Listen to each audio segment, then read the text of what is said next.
आइए लक्ष्य coaching centre math जुगाड़ में आपका स्वागत है। आज आधुनिक भारत का एक नया टॉपिक लेके आए हैं, भारतीय राष्ट्रीय कांग्रेस। इसके मुख्य तत्वों के बारे में आपको हम बताएंगे और इसकी कहाँ कहाँ एडमिशन होगा, क्या क्या विशेषता से एग्ज़ाम के इंटरव्यू से ये बहुत इंपॉर्टेंट चैप्टर है। आप बहुत अच्छे से समझिए, वीडियो का अंत होते होते सारी चीज़ आप याद हो जाएगा और एक भी प्रश्न नहीं छूटेगा। वीडियो पूरा देखें। आइए हम समझाते हैं भारतीय राष्ट्रीय कांग्रेस। भारतीय राष्ट्रीय कांग्रेस क्या है?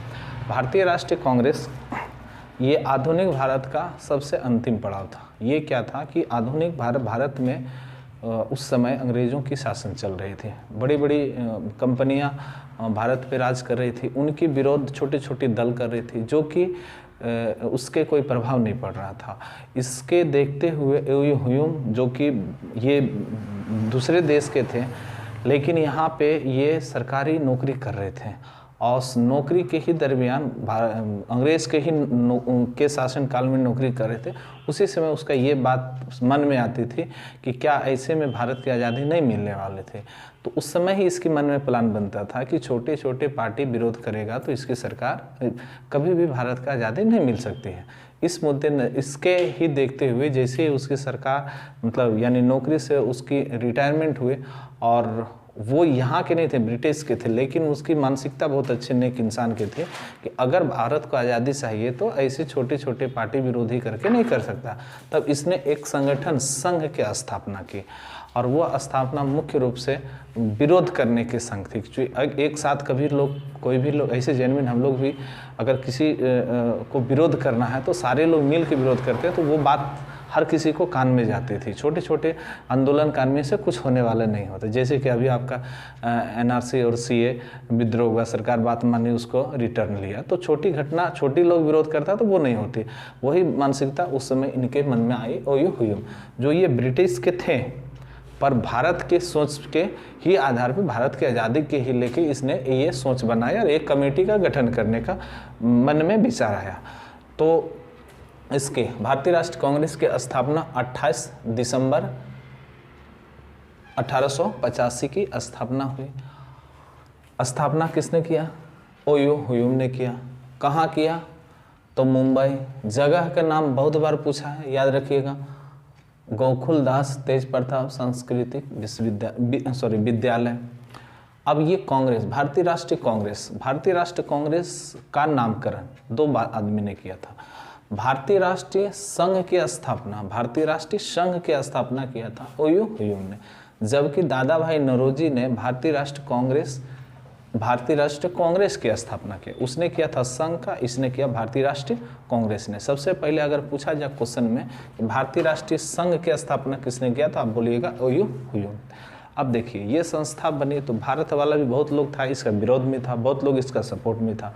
जब ये बनी तो वहाँ के वायसराय जो था, कुछ मुख्य तत्व देखते हैं। उस समय वायसराय थे लॉर्ड डफरिन। लॉर्ड डफरिन ने इसका विरोध में ये बोला कि ये सूक्ष्मदर्शी अल्पसंख्यक संख्या यानी छोटे पार्टी हैं, इसको ज़्यादा प्रभाव नहीं आने वाला, यानी ऐसे करके उस पार्टी को तोड़ने का या उस पार्टी का मनोबल को गिराने की बात कही थी। किसने की थी? तो ये क्या, लॉर्ड डफरिन, जो कि जिस समय भारतीय राष्ट्रीय कांग्रेस की स्थापना हुई थी उस समय भारत का वायसराय या तो फिर भारत का गवर्नर जनरल थे। अब आते हैं कर्जन। ये बातें पूरे अधिवेशन जैसे जैसे चलते गया ना, वैसे वैसे इन लोग अपना अपना व्याख्या देते गया है। ये बात नहीं कि ये सारी बात शुरू में ही कह दिया। हाँ, शुरू में इसने कहा, उसके बाद 1905 में इसने किया, उसके बाद इसने किया, उसके बाद तिलक भी ने, भारत वाला भी इनका विरोध में था। होना भी चाहिए था कि चूँकि ये अंग्रेज थे, अंग्रेज के ही नौकर थे, और उन्हीं का कार्यकाल के बाद ये जब रिटायर हुए तो ऐसी बात किए थे। स्वाभाविक है, जेन्युइन है, विरोध करना लाजमी लगता है कि ये तो हो ही नहीं सकता है, ये संगठन भारत का आज़ादी नहीं दिला सकता है, पर आज़ादी को और ये छिनवा सकता है। इन लोगों का यही मानसिकता, चूँकि शुरुआत था, अंग्रेज था इसका सर्वोसरी, तो ऐसा सोच लिया था, सारे लोग सोच लिया। लेकिन धीरे धीरे ये छोटी कमेटी नहीं, बड़ी कमेटी बन गया। ये ह्यूम का भी नहीं पता था और भारत का किसी भी नेता का नहीं पता था ये कल ये बड़ी संगठन बनेगी, ऐसे मेरे भारत की आज़ादी मिलेगी।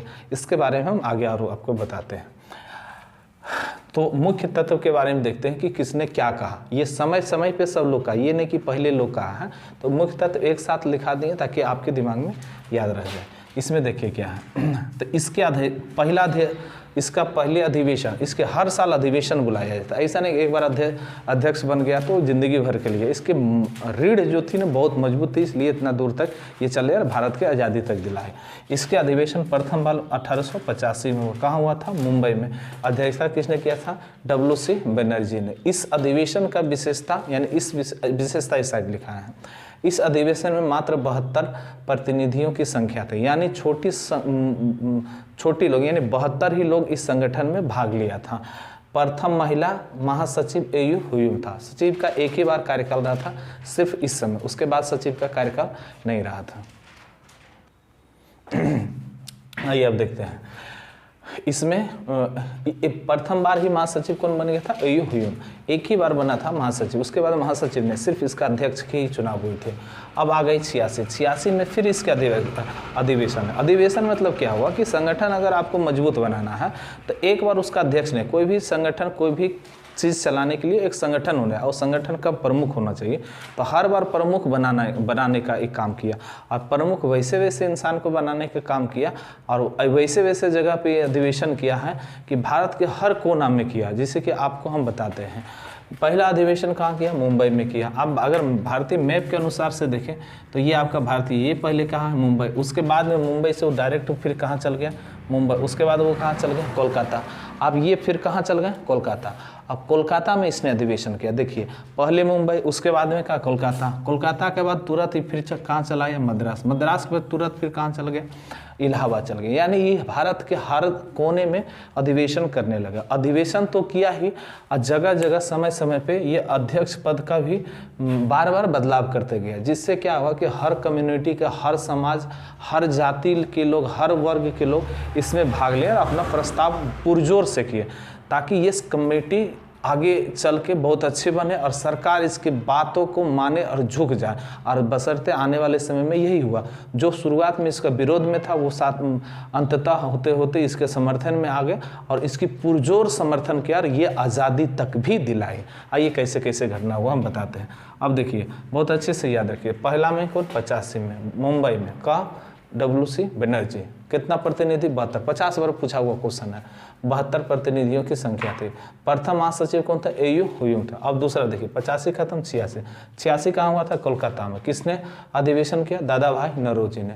दादा भाई नौरोजी कांग्रेस का 3 बार अध्यक्ष हुए। कब? 1886, 93 और 1906 में अध्यक्ष बने। यानी टोटल पूछता है क्वेश्चन कितने बार बना? तो 3 बार। पहला 86, दूसरा 93 और तीसरा 1906 में। अब आता है यहाँ पे 1987, 85, 86, 87 कहाँ हुआ? मद्रास में। देखिए पहले मुंबई, कलकत्ता, मद्रास, उसके बाद इलाहाबाद। माने भारत का हर कोना में अधिवेशन किया, तभी तो ये इतना दृढ़ संकल्प लेके अभी तक भी कांग्रेस जिंदा है और अभी तक भी इसमें लोग विश्वास किया था और ये आज़ादी का मूल मंत्र बना।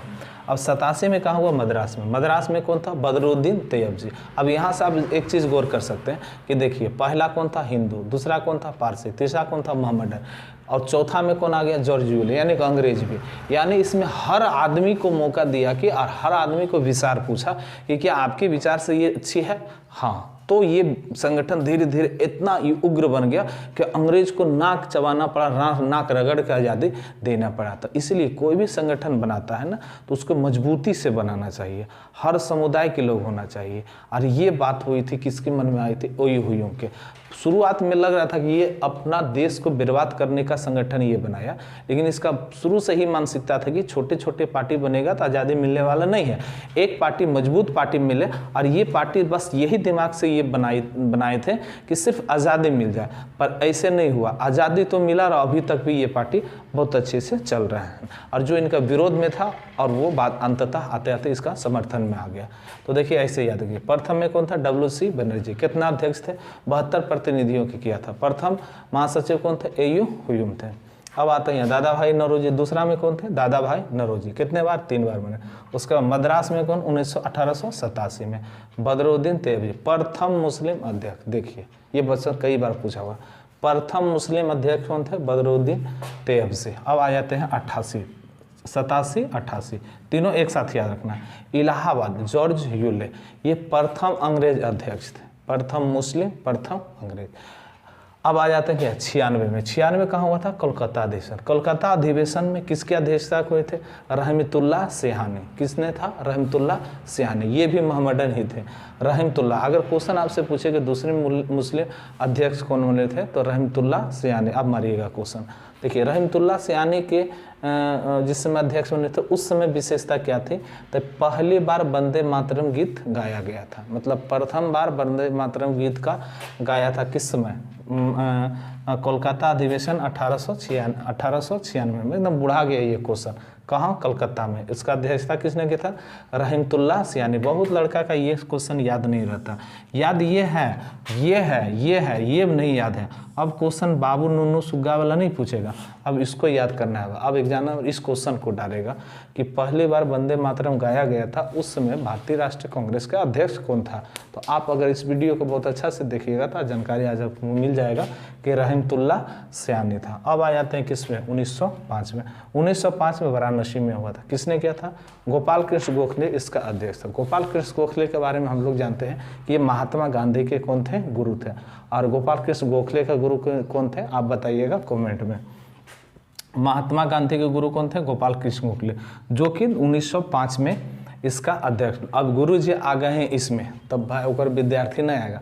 अब महात्मा गांधी के भी लगने लगा कि नहीं चलो भाई ये बहुत अच्छी पार्टी है। हालांकि देखिए कितना उल्टा सीधा बात बोला, हम बाद में बताएंगे उसके बारे में। अब क्या है? अब देखिए महात्मा गांधी शुरू में इसका क्या, शुरू में नहीं, ये अंततः विरोध में किया था। तिलक कुछ दिनों के बाद इसने विरोध, तिलक ने इस पार्टी को बोला कि ये भीख मांगने वाला संस्था। किसने बोला? तिलक ने बोला ये भीख मांगने वाला संस्था है। और उसके बाद में करजन 1905, यहाँ पे देखिए 1905 में जब स्वदेशी आंदोलन 1905 में वाराणसी गोपाल कृष्ण गोखले ने इसमें विशेषता ये डाल दी है कि स्वदेशी आंदोलन मान दिया। स्वदेशी यानी बंग भंग आंदोलन जो था उसका समर्थन ये गोपाल कृष्ण गोखले ने कर दिया। थोड़ा सा यहाँ से फूटने वाला काम स्टार्ट हो गया, हालांकि ढेर दिन तक नहीं चला, फिर बंद हो गया। अब आते हैं 1906 कलकत्ता अधिवेशन। फिर आ गए कौन? दादा भाई नौरोजी। इसकी सबसे ज़्यादा अध्यक्ष मतलब जोर रहा तो दादा भाई नौरोजी का। दादा भाई नौरोजी की अध्यक्षता फिर कब हुई? 1906 में। यहाँ पे हमने बताया था। अब 1906 में दादा भाई ने स्वराज शब्द का प्रयोग किया। पूर्ण स्वराज का ना, पूर्ण स्वराज का प्रयोग जवाहरलाल नेहरू ने किया था। ये किया था किसका? स्वराज शब्द का प्रयोग किसने? दादा भाई नौरोजी। दादा भाई नौरोजी ने क्या किया था? स्वराज शब्द का प्रयोग किया था। स्वराज शब्द का प्रयोग किया था। स्वराज शब्द का प्रयोग किया था। अब आते हैं हम लोग यहाँ पे 2006। अब 2007 में देखिए, 2007 बड़ा इम्पोर्टेंट। 2007 और सूरत, याद रखिए 2007 और सूरत, सूरत का अधिवेशन किया था रास बिहारी बोस। इसमें कांग्रेस का प्रथम विभाजन हो गया। अब देखिए यहाँ बंग भंग किसी को समर्थन करने लगा तो भाई स्वाभाविक है कि किसी खास पार्टी का आप समर्थन करने लगेगा तो विरोध उसमें स्टार्ट हो ही जाएगा। अभी पार्टी में विरोध स्टार्ट हो गया। अब पार्टी में जैसे विरोध स्टार्ट हो गया तो ये पार्टी दो दल में बट गया, एगो गर्म दल में बट गया, एगो नरम दल में बट गया। कब बट गया? 2007 में। अब देखिए यहाँ पे जैसे बटा तो तिलक जो थे वो गर्म दल के नेता थे। तिलक के साथ साथ आपका रास बिहारी बोस भी गर्म दल के नेता था। इसने क्या किया कि अब देखिए इसका भाषणबाजी क्या निकल गया। इसने, तिलक ने बोलता है अब इस पार्टी को कि भीख मांगने वाले ये संस्था है। कांग्रेस पार्टी जो है ये भीख मांगने वाले संस्था था। अब पार्टी है, पार्टी में सब तरह के आदमी होते हैं। अब इसने पुरजोर विरोध कर दिया। खैर फिर ऐसे चलते ही चला। अब जब ये दोनों दल बंट गए, एक नरम दल एक गरम दल, ऐसे भी कोई भी संगठन पार्टी बनाइए उसमें दो तरह के आदमी, एगो गरम दल, एक समझदार आदमी रहेगा, एगो झगड़ा करने वाला आदमी होगा। लेकिन पार्टी चलाने वाला कैसे आदमी है, ये सबसे बड़ी बात होती है। जैसे कभी मोदी चाचा, बहुत लोग मोदी भक्त, लेकिन मोदी चाचा का कभी उसका नीति बहुत अच्छा, नीयत खराब है तो तभी उसका पार्टी चल रहा। ऐसे भाई जैसे उसका संदीप पात्रा ऐसे आदमी को प्रधानमंत्री बना दे तो कल भारत बीजेपी कहाँ चल जाएगा उसका पता नहीं। कोई इसका बुरा न माने कि जिसका जो वक्तव्य है वो बोल सकते हैं, जिसका पार्टी बहुत अच्छा है लेकिन उसका थोड़ा नीति खराब है। अब आते हैं इधर हम आते 1906 कलकत्ता में दादा भाई नौरोजी स्वराज शब्द का प्रयोग किया। इसने क्या किया? स्वराज शब्द का प्रयोग किया। कब? 1906। अब साथ में हो गया था सूरत अधिवेशन। सूरत अधिवेशन में क्या हुआ कि भैया कांग्रेस का प्रथम विभाजन हो गया नरम दल और गरम दल में। अब आते हैं यहाँ 1911 कलकत्ता, विष्णु नारायण धर जनगण मन का गाया गया था प्रथम बार। कब? विष्णु नारायण धर के अध्यक्षता में जनगण। कब? 1911 में। जनगण मन का राष्ट्रीय गीत है। राष्ट्रीय गीत है कि राष्ट्रीय गान है? आप बताइएगा, नहीं बताइएगा समझिए। राष्ट्रीय गान जैसे गान और गान, जन गण, गान गान जन गण, गीत वंदे मातरम, गीत वंदे मातरम। वंदे मातरम का रचयिता कौन था? बंकिम चंद्र चटर्जी। जबकि जन गण मन राष्ट्रीय गान का कौन था? रविंद्रनाथ टैगोर। रविंद्रनाथ टैगोर एक दूसरे देश का भी गान गाया था। उस गान का क्या नाम था? आप कमेंट में बताइएगा। और कमेंट में आप ये भी बताइएगा कि ये कहाँ है?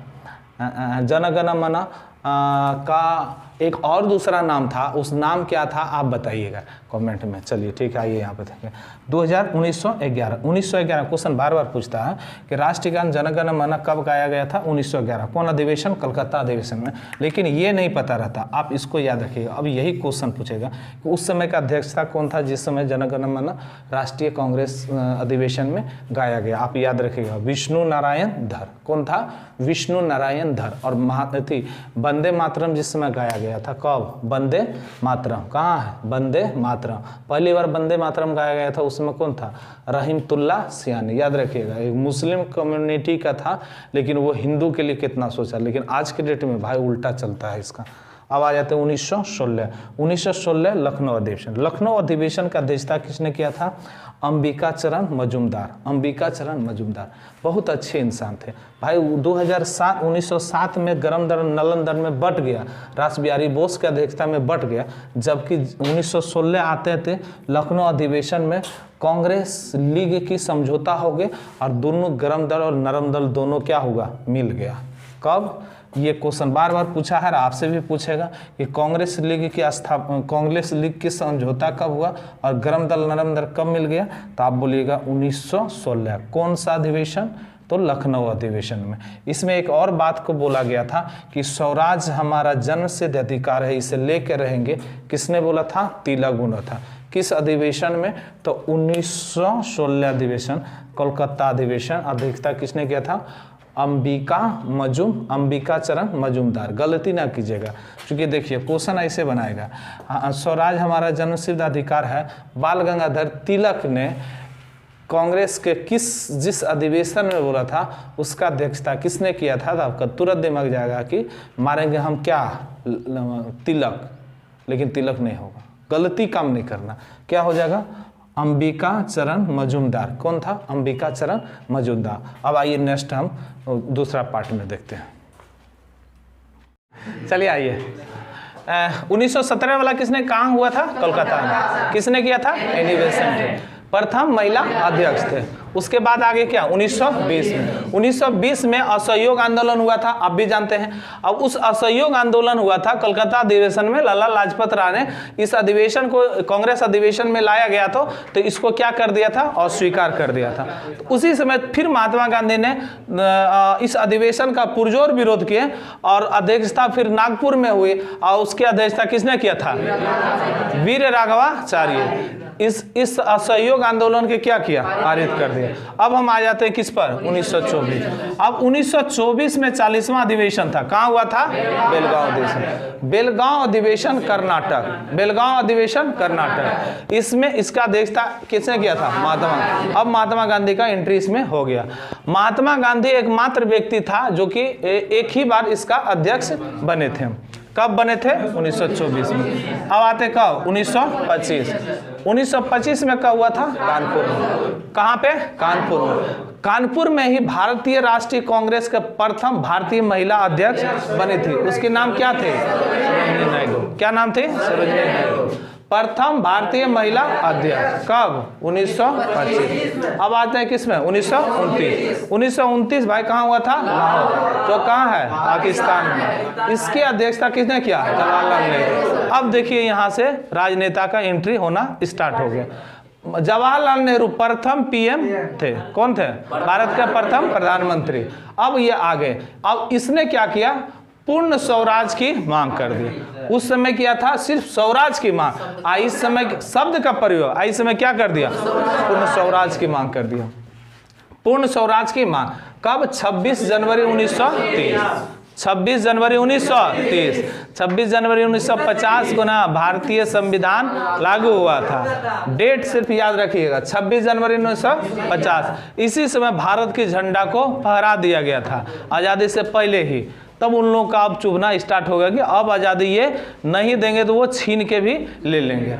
अब आ जाते किस पे? 1931 में। ये कराची अधिवेशन में किसने अध्यक्ष? सॉरी 1930। 1930 में कहाँ हुआ था? गया में। अब गया में किसने किया? चित्तरंजन दास। अब चित्तरंजन दास ने क्या किया? स्वराज पार्टी का गठन किया। चित्तरंजन दास किसका? स्वराज पार्टी। स्वराज पार्टी का गठन दो व्यक्ति मिलकर किया था। एक कौन था? चित्तरंजन दास। और दूसरा कौन था? मोतीलाल नेहरू था। कब किया था? 1930 में।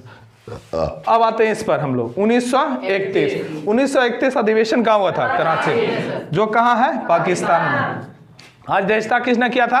वल्लभ भाई पटेल। वल्लभ भाई पटेल भाई, जिस समय प्रधानमंत्री जवाहरलाल नेहरू थे उस समय वल्लभ भाई पटेल कौन थे? उप प्रधानमंत्री, जिसको अभी क्या कहते हैं हम लोग? गृह मंत्री कहते हैं। तो इसने वल्लभ भाई पटेल, अब देखिए यहाँ मौलिक अधिकार को प्रस्ताव कर दिया। मौलिक अधिकार मतलब क्या कि कोई भी व्यक्ति स्वतंत्र रूप से बोल सकता है, पार्टी में रह सकता, पार्टी का विरोध कर सकता।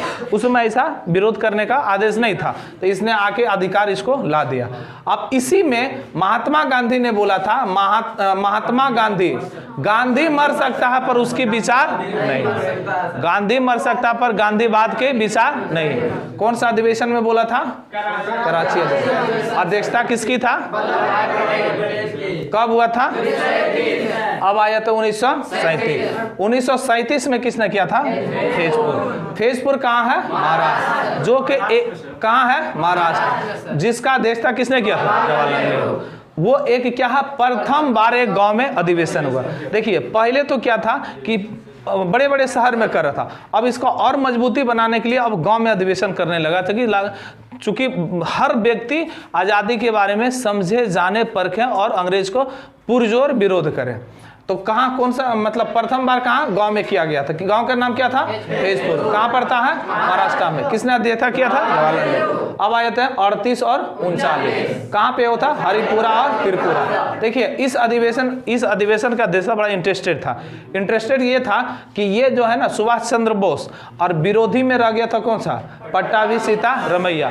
दोनों का बीच में ये लड़ाई रह गई थी चुनाव जीतने का, और जीत गए कौन? सुभाष चंद्र बोस। सुभाष चंद्र बोस जीता ना, तो बाकी गांधी जी ने इसका विरोध किया। गांधी जी का कहना था, विचारधारा के उस समय गांधी जी थे कि अगर तू जीत ही गया ना तो ऐसा करो तो तुम हट जाओ, पट्टा सीतारमैया को ही अध्यक्ष बना दिया जाए, क्योंकि और तुम दूसरे पार्टी का भी अध्यक्ष था, उसमें इसको काम करना था। लेकिन इसका एक ही मानसिकता था, बताएं गांधी जी का 100% बात कोई नहीं मानता था, 10% ही मानता था। जो भी जितना परसेंट 100% नहीं मानने वाला था, मानता तो आज के डेट में देख रहे हैं ना जो स्थिति थी भारत का, ये स्थिति नहीं रहता, बहुत अच्छा रहता। खैर ठीक है, जो भी है ठीक है, हर किसी का हर विचार होता है।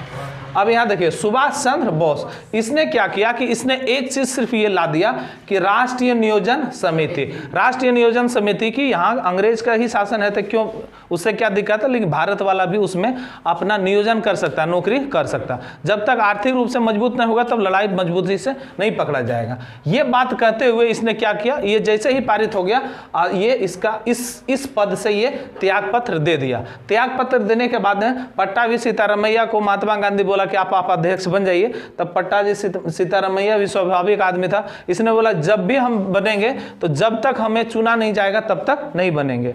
तो इसने बोला कि नहीं बनेगा तो क्या किया जाए, तब राजेंद्र प्रसाद को इसका अध्यक्षता बना दिया। क्वेश्चन पूछेगा त्रिपुरा अधिवेशन का अध्यक्षता किसने किया?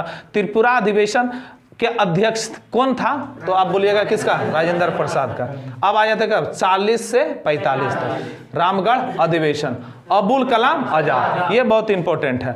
अबुल कलाम आजाद 40 से लेके 45 तक रहे और ये सबसे युवा अध्यक्ष थे, सबसे युवा अध्यक्ष थे, लंबे समय तक अध्यक्ष रहे और ये सबसे युवा अध्यक्ष। कब? 40 से लेके 45। अब यहाँ पे आते हैं, अब 46, अब आ गए क्या? आजादी के बाद।